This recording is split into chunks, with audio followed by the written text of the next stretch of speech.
எது நெய்வேலி புக் ஃபேரில் இவரோட புக்கா? ஆமாம் கைஸ், வாங்க யாருன்னு பார்ப்போம். நடந்து முடிஞ்ச நெய்வேலி புக் ஃபேரில் நிறைய பேர் போய் பார்த்து ரசிச்சிருப்பீங்க. நிறைய பேருக்கு போகிறதுக்கு வாய்ப்பு இருந்திருக்காது.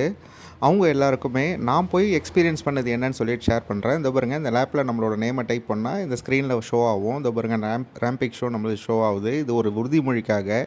அப்புறம் அப்படியே உள்ளே போனோம். எவ்வளோ கூட்டம் பாருங்கள், செம கூட்டம். இப்போ தாங்க ஒரு ஆச்சரியமான ஒரு விஷயம் இருக்குது. அது என்னென்னா, ஒரு சின்ன புக் ஷாப்புக்குள்ளே போன உடனே நிறைய புக்ஸ் இருந்துச்சு. அதில் பார்த்திங்கன்னா பெரிய பெரிய தலைவர்களோட புக்ஸ்லாம் இருந்துச்சு. அதில் சின்ன இடத்துலேருந்து வளர்ந்த இவரோட புக்கா? ஆமாங்க கைஸ், பாருங்கள், கலைஞர், ஹிட்லர், வாஜ்பாய், சிவாஜி கணேசன், அப்புறம் பழம்பெரும் பெரிய பெரிய நடிகர்கள். அவங்களுக்கு பக்கத்தில் ஒரு சாதாரணமாக விஜய் டிவியில் நம்மள மாதிரியான ஒரு மிடில் கிளாஸ்லேருந்து வந்த ஒருத்தர் இந்த அளவுக்கு வளர்ந்துருக்காருன்றது எவ்வளோ பெரிய பெருமை பாருங்கள். இதை வந்து பல பேர் பல கருத்து சொல்லுவாங்க. இது நம்ம ஒரு கடின உழைப்புக்கு கிடைத்த ஒரு பெரிய பரிசுன்னு தான் நம்ம சொல்லணும். பாருங்கள், நம்ம ஸ்கூல் டைமில் படிப்போம்ல பெரிய பெரிய தலைவர்களோட புக்கு, அந்த மாதிரி இளமை பருவம் அதெல்லாம் வருது பாருங்கள். ஃபஸ்ட் லெசன், செகண்ட் லெசன்ற மாதிரி பெரிய shock. Okay, congratulation Sivakarthikeyan sir.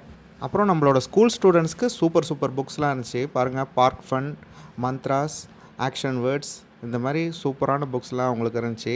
அப்புறம் அடுத்த புக் ஷாப்புக்கு போகும்போது அங்கே நம்மளுடைய பாரம்பரியமான வரலாற்று புக்குகள், சிறுகதைகள் இதெல்லாமே இருந்துச்சுங்க. அப்புறம் இங்கிலீஷ் புக்ஸ்லாம் பார்த்தோம். அதுவும் சூப்பரான புக்ஸ்லாம் இருந்துச்சு. அது ஹிந்து வெளியிட்டிருந்தாங்க. அந்த மாதிரி புக்ஸ் எல்லாமே பார்த்துட்டு நெக்ஸ்ட்டு புக் ஷாப்புக்கு போகும்போது மலிவு விலையில் 10 ருபீஸ் 20 ருபீஸ்க்கு கிடைக்கிற புக்கெலாம் இருந்துச்சுங்க. அதில் பாருங்கள், நிறைய சிறுவர் கதைகள், அப்புறம் இந்த சித்தர் கதைகள், அந்த மாதிரி சூப்பர் புக்ஸ்லாம் இருந்துச்சு. திருவாசகம், சிற்றிலக்கிய வகைகள், இந்த மாதிரி பாரம்பரிய புக்ஸ்லாம் இருந்துச்சு பாருங்கள்.